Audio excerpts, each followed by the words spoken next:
All right, perfect. So welcome to Olesha. Thank you for coming on the Tough Love Teri podcast with me. I'm super excited. This is our first time like seeing each other face to face in meeting, if you will, as we do these days. But I'm really excited that I was introduced to your work. I think somebody had tagged you in my group first. That's how I first got onto like your work and your projects and things like that. And then I was like blown away. I was like, I think I commented on your post. I was like, oh my God, this is amazing. This is exactly what I'm looking for. So I was just like super blown away. I always love connecting with other creators that see that we can use our gifts for a bigger purpose and really leaning into our messages and things like that.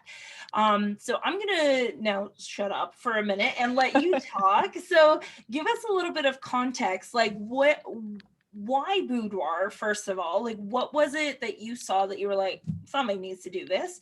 And then kind of your journey through that to where you are today. Okay, wow. It's a long story, but I I'm will okay with condense it. So I do have a degree in photography. I graduated in 2007. I had to think about it for a minute. So I graduated in 2007 and I started weddings and I hated it. I feel you. But my favorite part of weddings was when the bride was getting ready because everybody was around her and she felt amazing. And I connected with that in that moment that this is something that every woman should feel like this outside of other people. They should just feel that for themselves. And so in 2017, 16, I was with my ex-husband from 18 to 30 and we got divorced. And so that was a huge transition for me in my life because I really had to focus on who I was. I really didn't know who I was because I was always a unit with this person and everything revolved around him and our relationship. So I was like, okay, now what? Like, now what am I supposed to do? Because I don't know and I'm confused. And I know if I'm confused, there are other women that are confused as well. And I had to really like grow myself and get connected with who I was as a woman. And then on top of that, who I was as a Black woman, like what do I want to show myself as? And like the person I am today is not the person I was 3-4 years ago. This is a totally new person. And I wanted to be different. I wanted to really tap into my femininity, my divine femininity, and really figure out who that person was outside of him. Because he was very boisterous and outgoing, and I was very quiet, very shy. I didn't really talk a lot. Like the person was just totally different. So now when people see me, they're like, I didn't even know you. I didn't even know that you did. Yeah. So, and I realized that, there were other women who were dealing with the same thing. And then in 2017, around 18, I realized that there was a big shift for Black women who were starting to heal themselves from a lot of the things that I was dealing with as well. And I realized there really wasn't a place. And I was in, what was it, Do More, and I saw that there were not a lot of like Black photographers, and then there were not a lot of Black bodies. And so I decided like, okay, I'm going to focus just on Black women. And it's still stressful because Black women sometimes don't see themselves outside of the narrative of what sexy is. Yeah. So I try to really show all sides of what Black women are, all body types, all colors, because I really want them to understand that, we can take our armor off because we have to protect ourselves. Yeah. And so we put it on so often that sometimes we don't remember that it's still on. So I give them a safe space to really focus on not feeling guilty when they want to be sexy and what their version of sexy is. Because I tell them all the time, my version of sexy is not lingerie. I'm not that person. I like cut. You're preaching to the choir. Listen, I don't like it. Sausage casing, like when you put straps and like things to get tangled in, like it just, no, I would never wear that in my life. No. Normally. So, and similar though, but you have to kind of go through that of wearing it to be like, yes, like other people's opinions. Essentially, you're like, this doesn't fit anymore. Like I need to take this shit off and put it away, just throw it away. Yeah, and I say that like when my clients come in, I call them my beauties. When my beauties come in, I say, you don't have to ask me if you look good. I always say, how do you feel? Like, how do you feel with this on? Because it doesn't matter to me how I think you look. I think you look amazing in everything. But if you don't feel amazing, you don't feel comfortable, this is not going to work. And so that connection, and with me doing the videos and things with the wigs and everything really allows them to connect with me as a person. So when they come in, they like, I know you. I'm like, okay, all right, we could do this. So it gets them to open up more. And some of the stories that I've been told have been really heartbreaking about their journeys and how they're navigating this world, not just as women, but as Black women, and how the struggles that they have to deal with and the weathering, because that's a term that I use a lot about, racism and sexism and, patriarchy, and how it feels for us and how it really doesn't extend our life. And so I try to really make a space for us to have those conversations, plus talk about boudoir, because I do want them to get in front of my camera. But if they're not ready, I want them to be a part of this journey. That's fantastic. So do you cultivate that through I know you mentioned videos. So is that like on a YouTube channel or like a Facebook community, or do you invite people just to your studio to not even shoot, just to kind of like hang out and talk about these things? Do you have events that you host? Sorry, go ahead. Oh, I was just gonna say, what does that look like when you talk about that? So I do a lot of lives. I bring sex educators on, a lot of sex educators. I have a lot of sex educator friends. So we talk about that. We talk about like the orgasm and the male orgasm, the female orgasm. We talk about toys. I have a life coach coming on next week. I had a social worker come on and we talk about those things. We talked about sex magic, I think 2 weeks ago. And the week before that, we talked about Black women in the church and sex and what that looks like, and how, we are moving away from the church because of that. So lives pretty much are the big thing, but I'm moving away from them on Instagram because they're doing me dirty. I'm tired of Instagram. So probably YouTube will probably be the next thing that I'm going to do, because then we can go on for extended times and not have to worry about an hour. Yeah, exactly. And I think that's a fantastic way for people to get to know you, not just as a creator, but also to really enhance the message of why this work is so important. And I think you're similar to me, like in that way. When I first started, it was because nobody was photographing fat bodies. So I was like, well, somebody's got to fucking do it. So, so that's what I set out to do, is to just show that it could be done.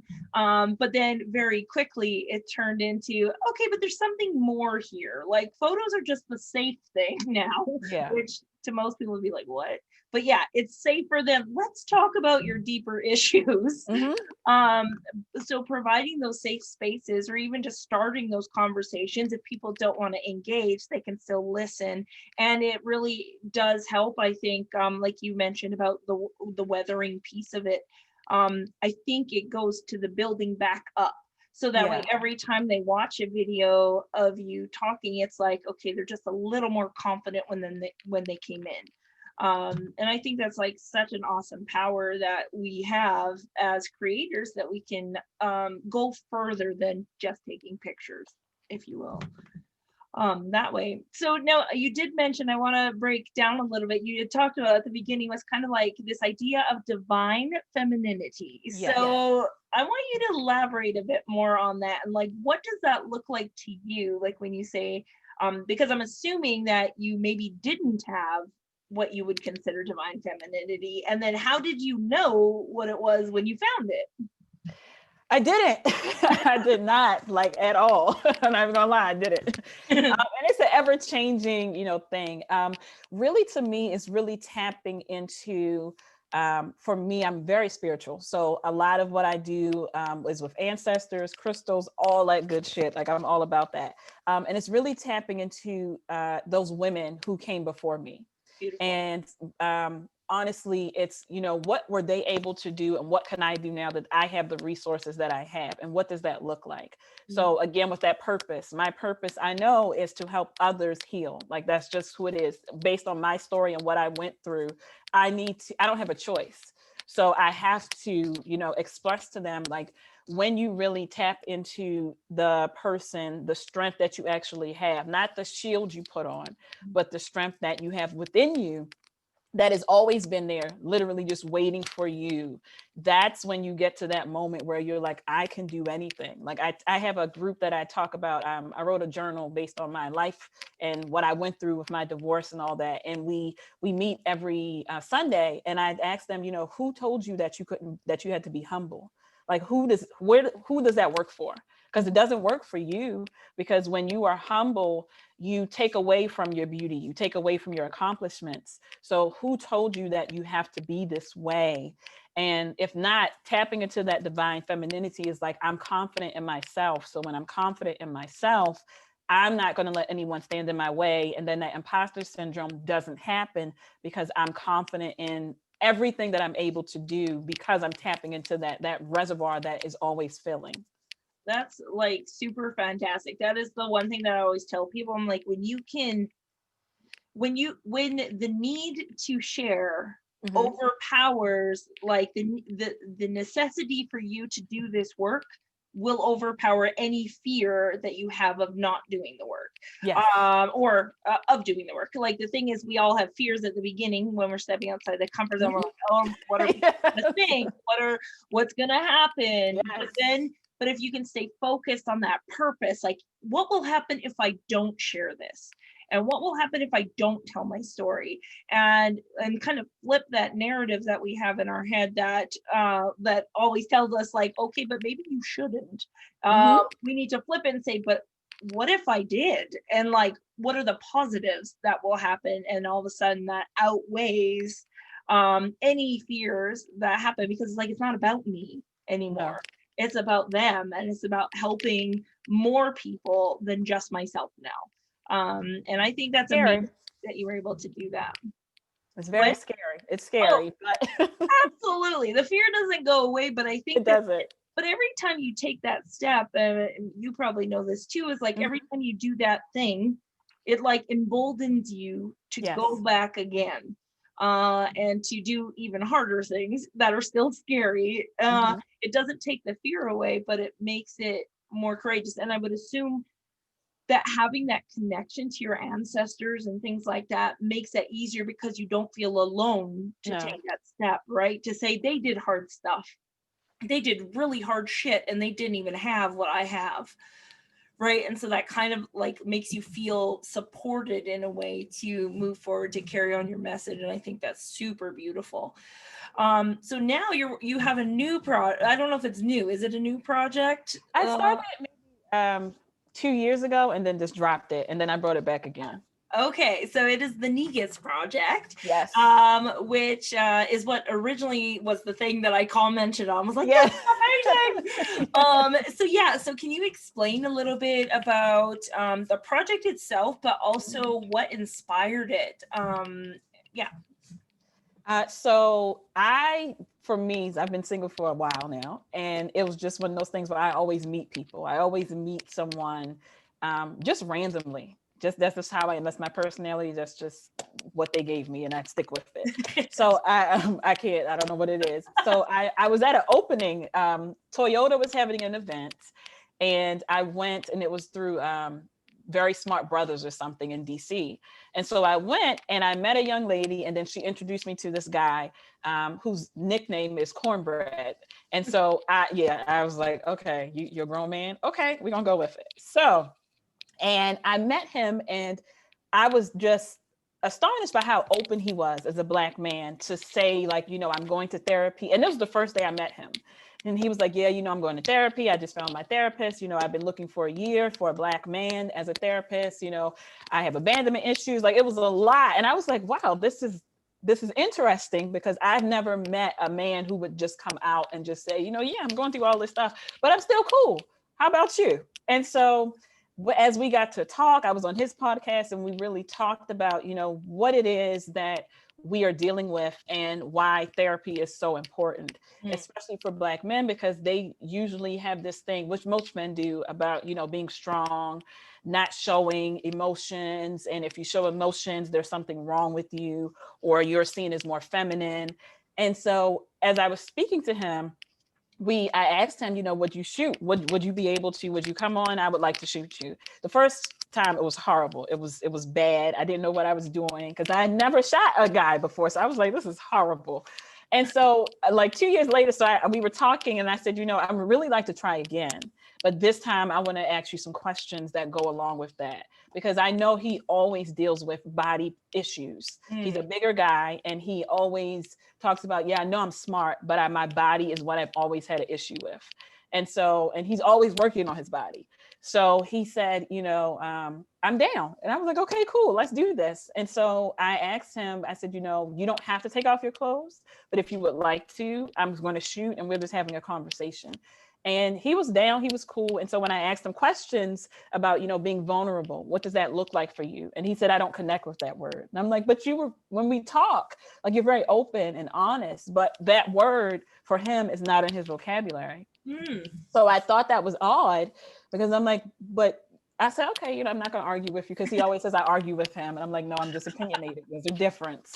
So we went back and forth with that. And he is very much so what we would consider, I guess, an alpha male. And so he's like, yeah, I do this. I have my guns. I do this. But I still have these parts of me that I'm healing.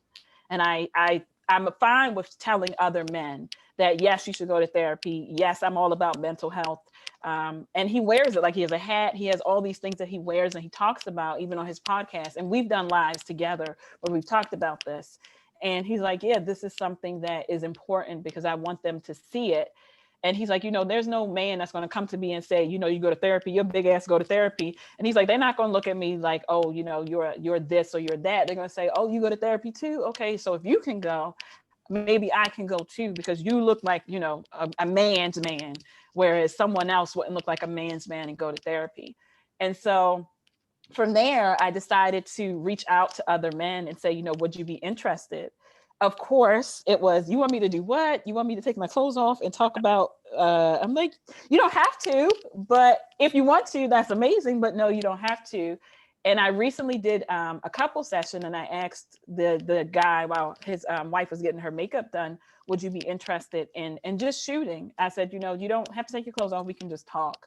And he wasn't as open to it at first, but as he sat and spoke, he talked about, what it looks like for him to be a man and the challenges that he faces or he faced when he was trying to raise sons, and how he's not ready for them to go in the world because they're not where they're supposed to be, even though they're in their 20s. And he's like, I don't want them to go out and not be, the man that I know they can be. So I'm going to have them stay home and do this work. And afterwards, his wife was like, I'm surprised that he talked like that. I'm surprised that he felt so comfortable. And he really felt like it was for him a therapy moment. And she was like, I just want to thank you because he's been working through a lot of things, but we, even though we're married and we've been together, there's certain things that he just won't still express. But this was for him like a release. So from there, I was like, okay, I need to continue on with this because it's just something that for me, since I create these spaces for Black women, I also need to create these spaces for Black men.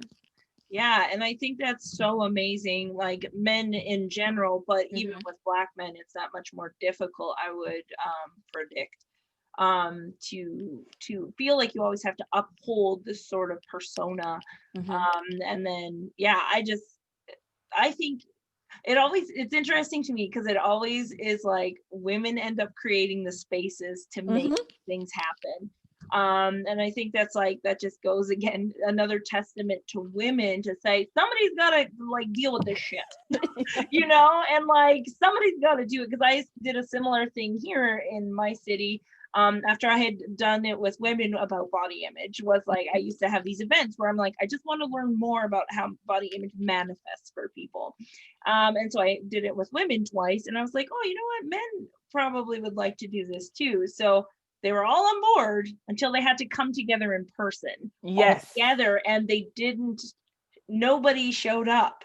That was the thing, because they would have to talk about these feelings in front of other men.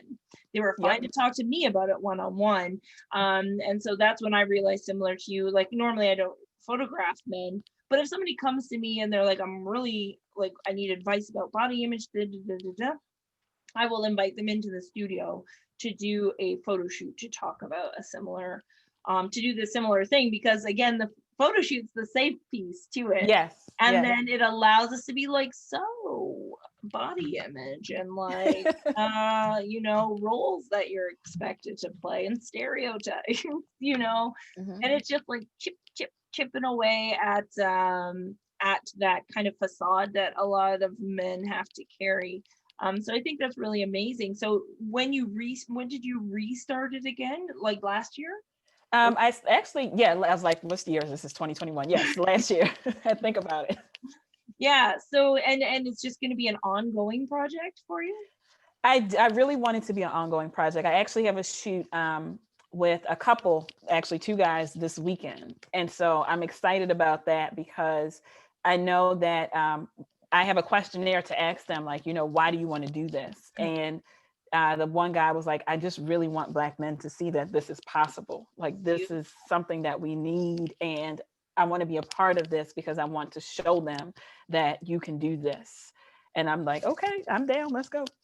And I think like, and that's the big part of it again, is that representation piece, which is as photographers, that is the amazing gift that we have, is to help people that maybe don't know how to show. They're like, I wish I saw people like me in the media, but they may not know how to use a camera or where to even begin to put out these types of images. So that's where we get to step in and say, let me help you and translate what you're wanting to do, so that we can together like diversify what we're seeing and break down these stereotypes that and these stories that not even people say about us, but we also have taught ourselves to say about ourselves.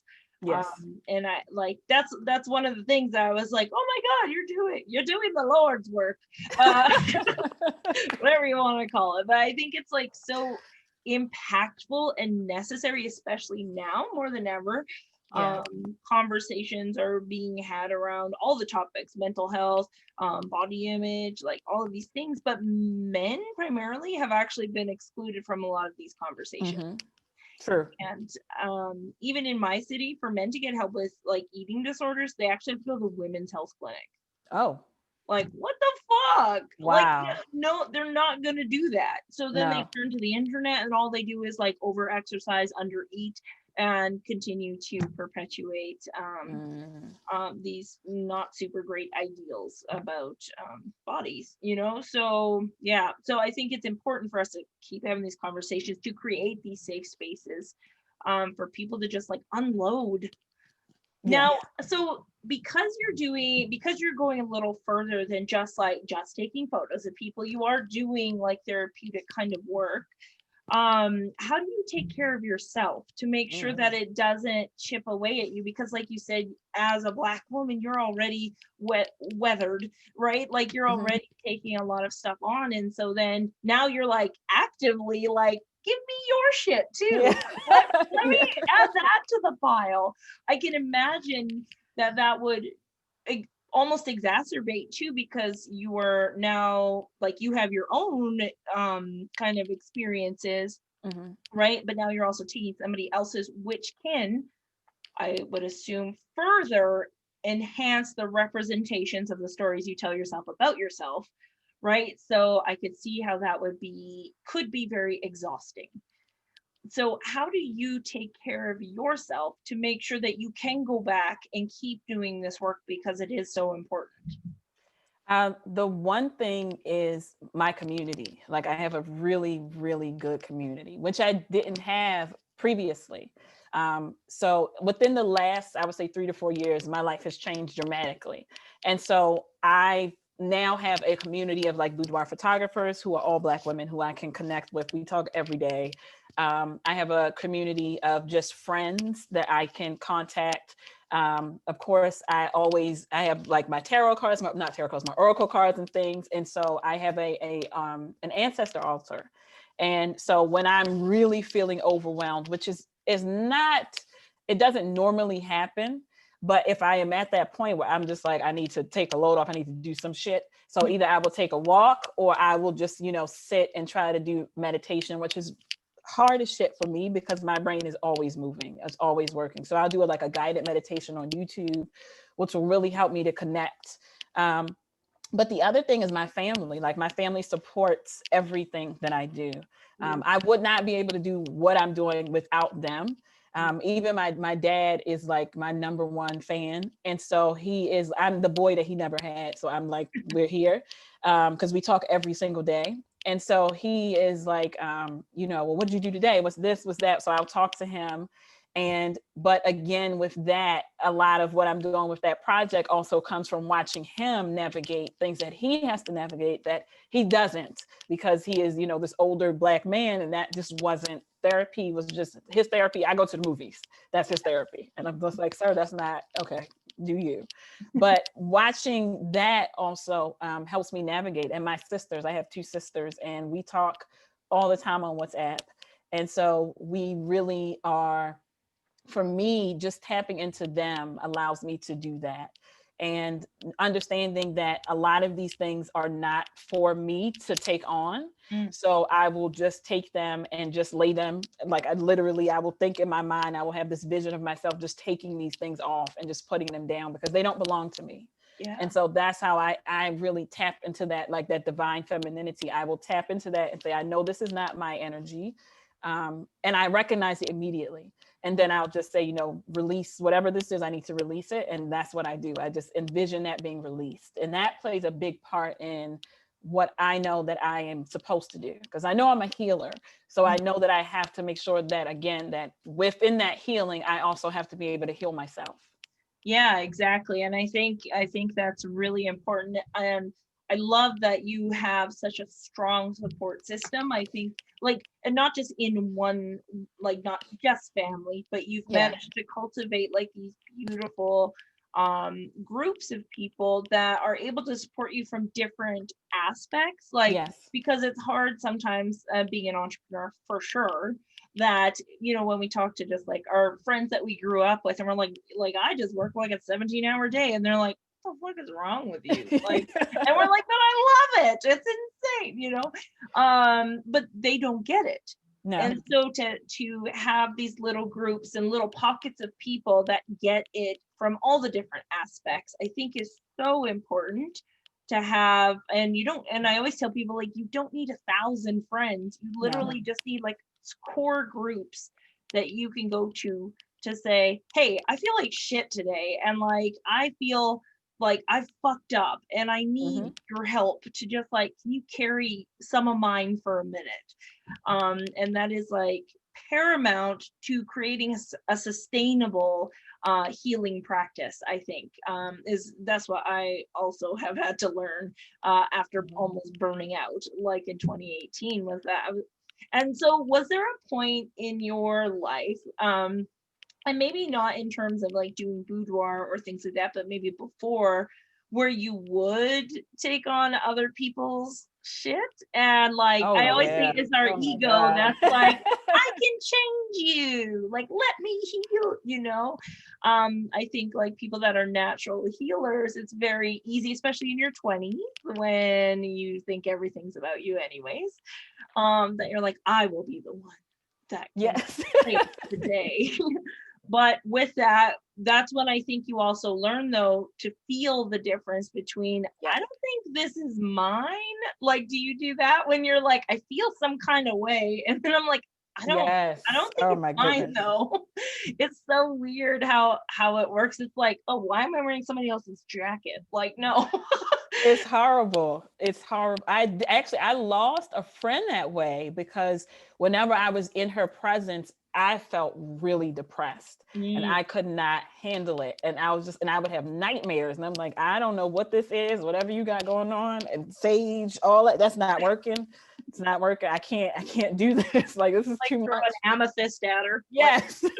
I was like, this is way too much. Like, I can't, it still is hard. I'm not going to lie. It is hard because people will come to me for advice.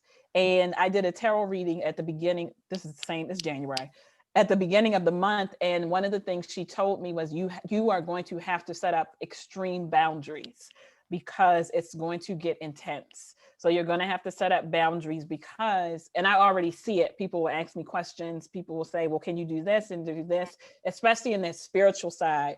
Like when I'm pulling cards for myself, I do it every morning just to tap in, and I journal every morning.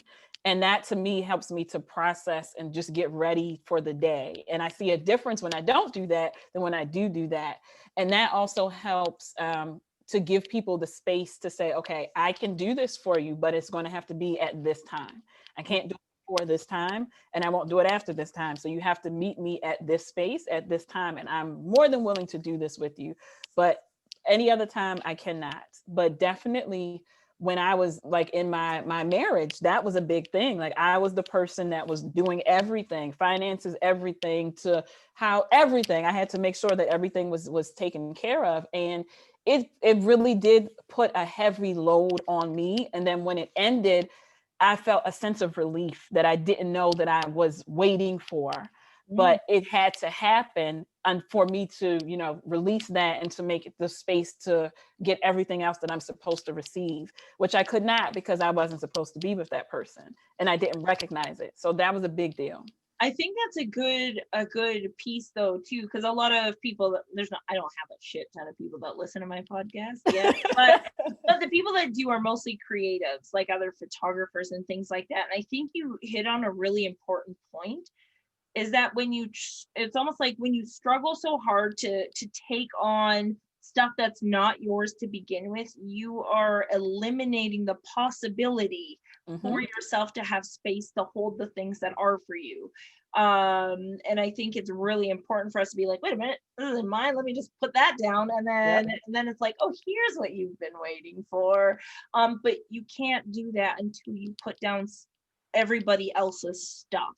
And I love that you touched on that you do have daily practices. That's something that I've, like this last year, for me, the pandemic was actually like a wake-up call to like, get your shit together, Teri. Like, stop letting other people run your schedule. Stop doing this. It's like, if you can't give to yourself first thing in the morning, if you don't choose you, other people will choose for you. And so daily practice has been something that I talk a lot about since like July, because I'm like, I have my walk in the morning. Nobody's getting in the way of that. And people are like, oh, does your husband go with you? I'm like, no, that's my time. They're like, no. And it doesn't matter how long I walk for. It doesn't matter how far I go. It literally is just the doing. And then list making, and then journaling. And then it's like, okay, now I can people. Because I have chosen me first. And every day, this is how I have felt the last like 6 or 7 months of doing this, is like, by me choosing me first thing in the day, it is like, I already had a lot of confidence, don't get me wrong, but it has made the deeper self-worth piece more confident. I always say I have a lot of confidence, but my self-worth is in the shitter. So the daily practice is me telling me that you are worth the time and you are worth the energy to do these actions. And it has improved my self-worth of myself since then. Do you feel for yourself it kind of is that same process? I do. And I think for me, I've always had I always had confidence within myself, but it was just like something was over top of it.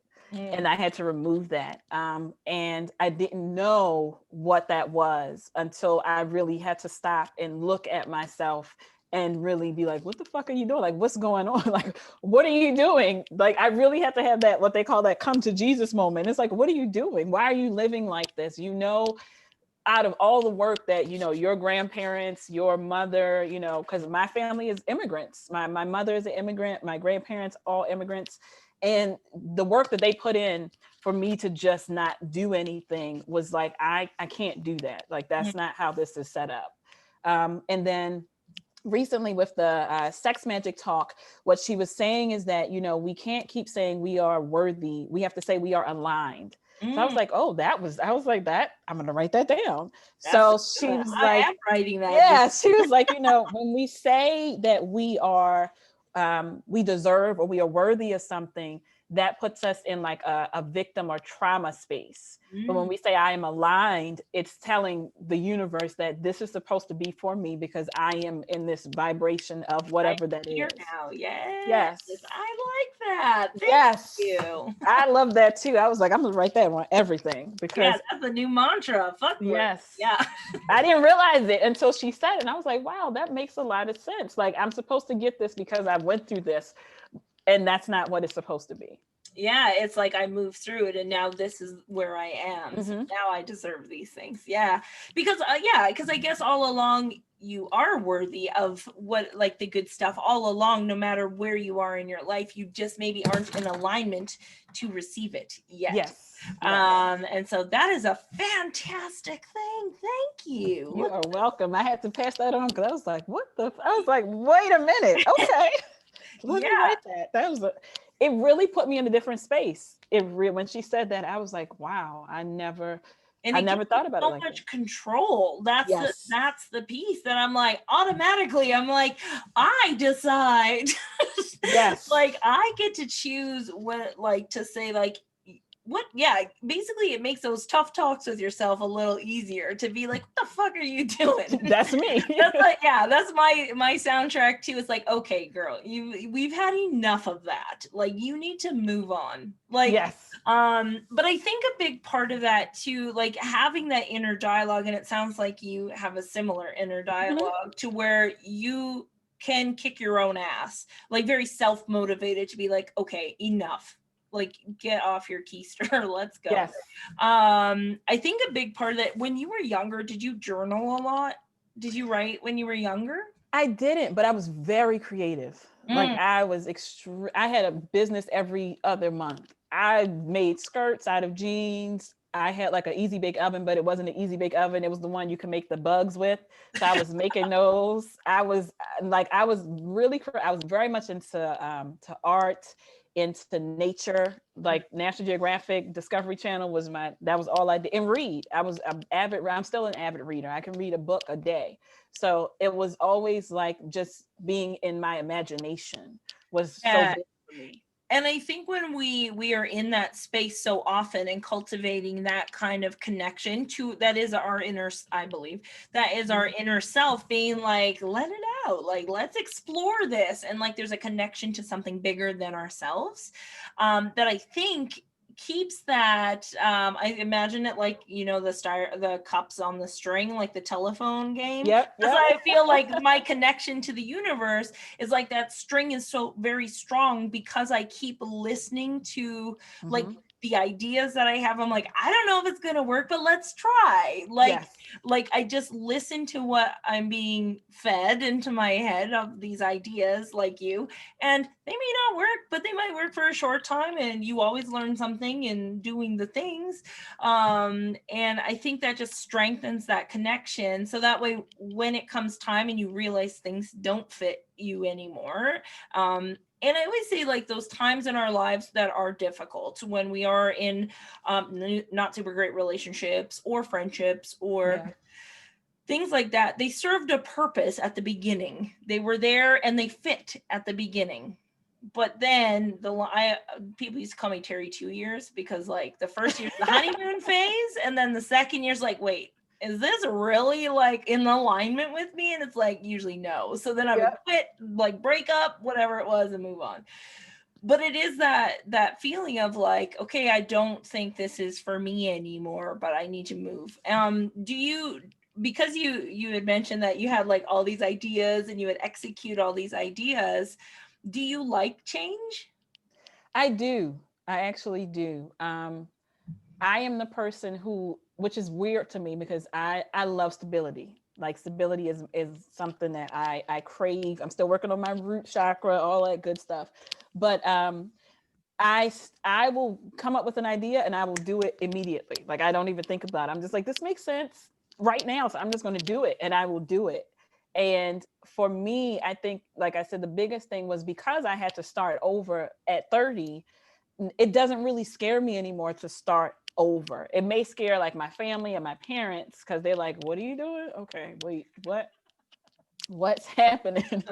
And that I think sometimes definitely is something that I do take into consideration, but I'm still in that space where, you know, if I want to do something, I'm just going to do it. I'm just going to change it.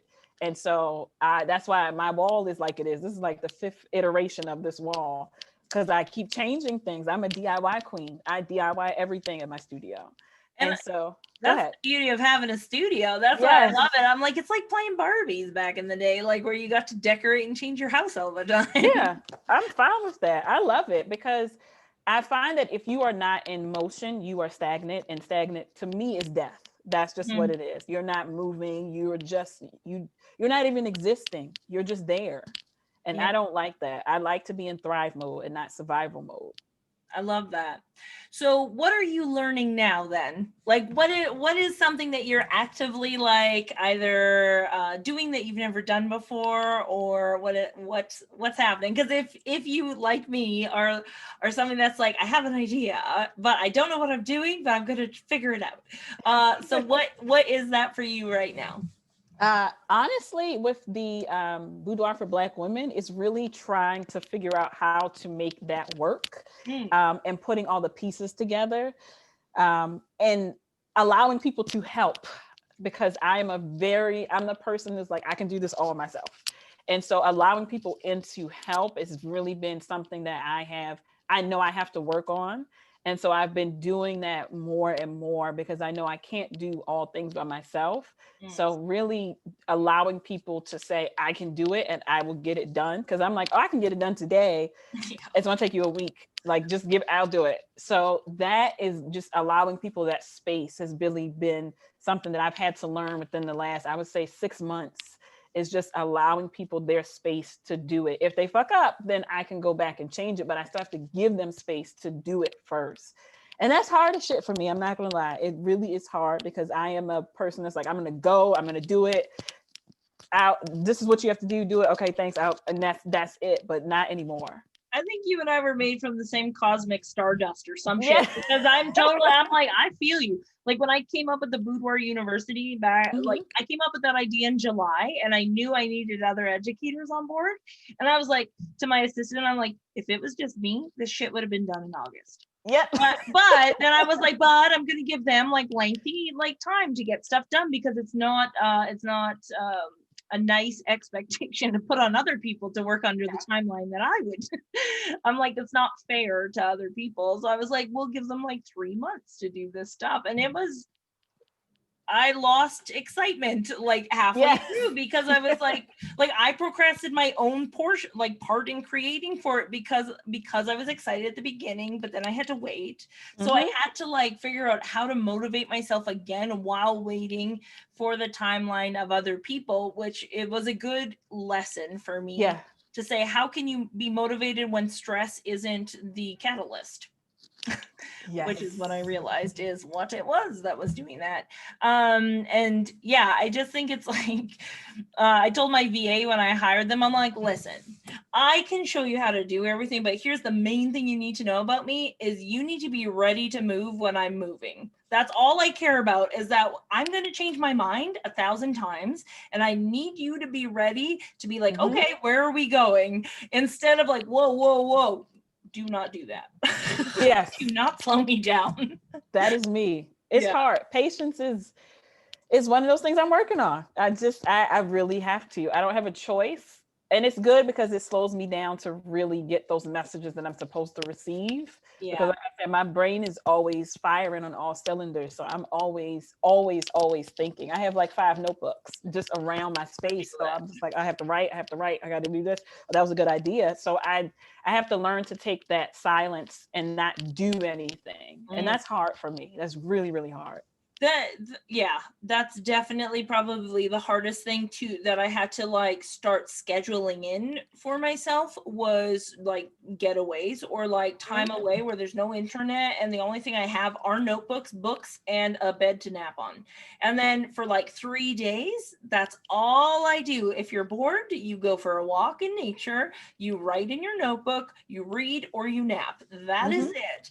And doing that once a month has been, well, we're in lockdown now, so I haven't been able Yeah. to do it the last 2 months, but I feel it now that I haven't done it, similar to how you Mm. said, like, if you don't get to do your morning ritual, like you are like, I know when I don't. And Yeah. the interesting thing is how I feel now, I'm aware of it. Whereas I had been doing that for the last like 5 years and feeling that kind of like irritable and like frustrated with people Mhm. and overworked and overwhelmed and da da da da. And I was just thinking that more work would fix it. Yeah. That's not how that works. That is me. Yes, that is me. I did a tarot reading, and I've worked with her for years now. She was like, "You need to stop working in your bed," and I was like, "Oh shit, I'm in my bed right now." And she was like, "You're in your bed right now, aren't you?" And I said, I might be, I might be." I might be, because I had my computer, my books, my phone, a tablet, like everything was like my where a boyfriend would be. That was that side of the bed, pencils, everything. And I was like, you're right. I do need to not do this anymore and have a dedicated space because it's not healthy. Yeah, exactly. And I think that comes with that, like that voice again. That's like, hey, what are you doing? This is Yeah. not okay. So yeah, and having those people to call you out on that is so important. To be like, maybe you shouldn't sleep Yes. with your like stuff. Maybe it's also a fire hazard, but Yeah. it's fine. Yeah, so we're gonna wrap up real quick here, but before we go, I want to ask you a question that I've been asking kind of everyone, I think, unless I forget sometimes, which I do. When you've gone through tough stuff, which you have, what is like a mantra or like phrase that you like hang on to help get you through like those times when you're like, there's no end to this, when you know there is, but like, what is the phrase or quote or whatever it is for you? Usually what I would say, all is well, everything is working out in your highest good, you are safe. Beautiful. I love that. I think it's so important to have those, I call them like grounding words, Hmm. essentially. Like when we know we have to go in and do a tough thing, Yeah. like have that playing. Like, so if you're going to have a hard conversation with somebody, you got to fire somebody, or you got to like go talk to a toxic friend or Hmm. a boyfriend or partner, whatever. To have that like, so it's like creates this like invisible force field around you, so it's like this is okay, I'm okay, strength and courage, strength and courage, strength and courage. And it creates this like force field though that allows you to do that hard thing, to get through that hard thing with minimal damage. I think is really important, which is why that's a question that I like to ask people, because Hmm. I also think for people like you and me who are always moving forward, we sometimes forget that we have done hard things. We're like, Yeah. because we're looking ahead, we're like, oh yeah, that was like forever ago. But it was still monumental and it shaped who we are and why we do the things that we do. So it's important to like recognize that, how did I get through that? Because there are going to be hard things that we have to go through later on. So remembering how we did it that time is super important, I think. Yeah. So yeah, okay, so to finish up here, where can people find your stuff, what's coming up, Hmm. and anything else that you want to share? You can find me. Everything is OH Experience, on IG, my website. Everything is ohexperience.com. Oh my goodness. Of course, I have Boudoir for Black Women, so that is something that is my newest baby, and really focused on really expanding this space to have more Black boudoir photographers and showcase different bodies when it comes to Black women. Can you share that in the Everybody's Education in Facebook Yeah. group? Because I think that would be good for the people that are in there to know that a platform like that exists. Thank you. Yes, we'll do. And so we did an expo in September, and so I would really like to do another one. We had panelists, everything. It was a lot of work. Again, I wasn't allowing other people to help, so it was a lot of work on the back end. So I definitely want to do that again, and hopefully that will be sometime in the spring. And I do have my reinvention workbook journal, which is really a journal to help women figure out what they want for themselves. So it's an actual interactive journal which you can write in. It tells my story. It gives you ways to love yourself and how to love yourself, ways to really figure out what that looks like for you if you want to really start a journey of healing yourself and get out of that space where you feel stagnant. So I am starting a coaching program. I'm actually doing a pilot now, and it's amazing. It's interesting. It is amazing. Because again, being called to do something and you didn't want to do it, but you don't have a choice anymore. We'll figure it out. Yeah, they were not hearing it. You know, every time I went to do a reading, it was like, what are you doing? Like, come on. Oh my God, that was my whole last year and a half was like, why can't I just be content to just be a photographer? Yes. Like, I don't understand. And like, I felt this pull to do like the education, writing a book, Yes. And I was like, so this is where I'm glad, and you are, I think would be similar to me, is your body does the work and waits for your mind to catch up. You're exactly. Like your mind is still like, I don't know why we're doing this work. But then you're like, just fucking do it. It's fine. And then eventually your mind's like, oh, now I see why we were doing this. Okay. Yes. Yeah. That so is I'm it. thankful our brain can like be like, I know what's best. We're going to do the work anyways. That is me. So that has been something that has been for me cathartic, because I've had to do more work that I didn't think I had to do. So that has actually helped, and I see how it is helping other women. So that I think is something that I really want to expand within the next year when we get out of this, and really start doing more with that, because I feel like although I love photography, I love being in this space where I can help women with the photography. I still want to do more, because not everyone wants to have a boudoir experience. It's just not on their radar. But everyone wants to be able to say, you know, I've worked through this and I'm on the other side of this, so I'm better, or I'm getting better. So I really want to strengthen that bond with other women and let them know, like, yeah, I went through a whole lot of shit, but I'm still here and I'm thriving, and you can do the same thing. Like, we are made of the same things. We can still do it, but here's the community that can help you with that. So that's been one of the things that I'm really looking forward to within the next year. I think that's fantastic. Yeah, I think it's especially for women, I think coming together to like, I created Body Image Boot Camp, which does that same thing, but really specific to body image, and work through like fat phobia and stuff. But it's like to get women together in a room to say, to dump their shit, but let other women carry it, not just me, like let the group of people carry everybody. And it's just such a testament, I think, to like a matriarchal kind of like vibe, and it's so powerful, and like to facilitate it is like a whole other level. Like I just like get goosebumps every time I'm doing a workshop or whatever it is, and I can tell that you are the same, that it's just like yeah, I do it. It's just like, and you don't even, it's not that like you do the work in the organizing and the asking of the questions, but the work that actually happens with the members and the attendees more so supporting each other and saying like, you're safe here. Like, I will carry that for you, and I will just take that a little bit so you don't have to carry it as heavily as you once were, which is kind of funny because you're like, I have to let other people help me, which is that same thing. So that's amazing. Again, if you want to share any of that stuff definitely in the Facebook group, feel free. Thank you. And I'll get you to send me the link so I can post all that stuff in the description of the podcast for this. But you're gonna do amazing things. I always say, I know I'm like, this is over, and then I'm like, but this year I actually wrote a blog post that was like, I'm not a boudoir, I don't want to be a boudoir photographer. Why would I limit the ways that I can help people if there are other ways that I can help people? And so I removed that label for myself, because that's what was holding me back, was this like boudoir box that I felt like I was outside of, but desperately trying to fit into. And so that was making it about me.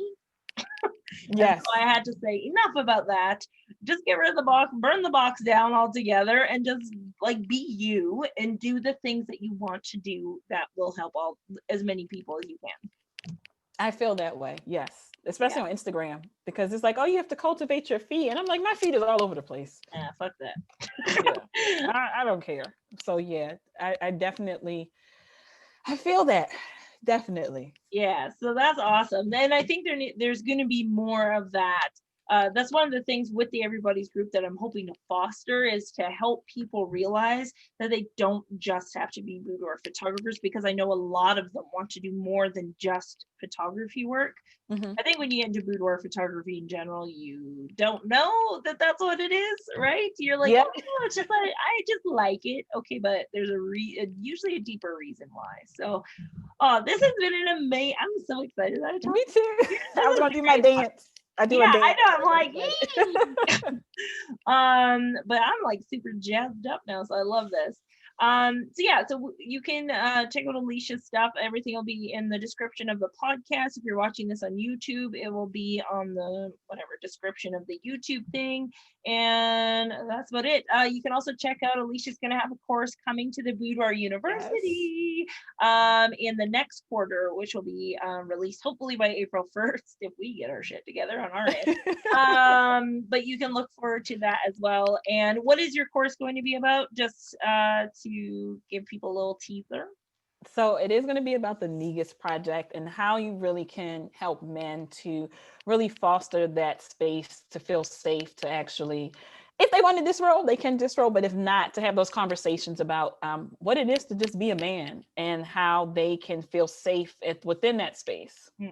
Beautiful. Yeah, so stay tuned for that, because it's going to be awesome. All right, perfect. Thank you, Olesha, for being here, and I will see you all later. Bye.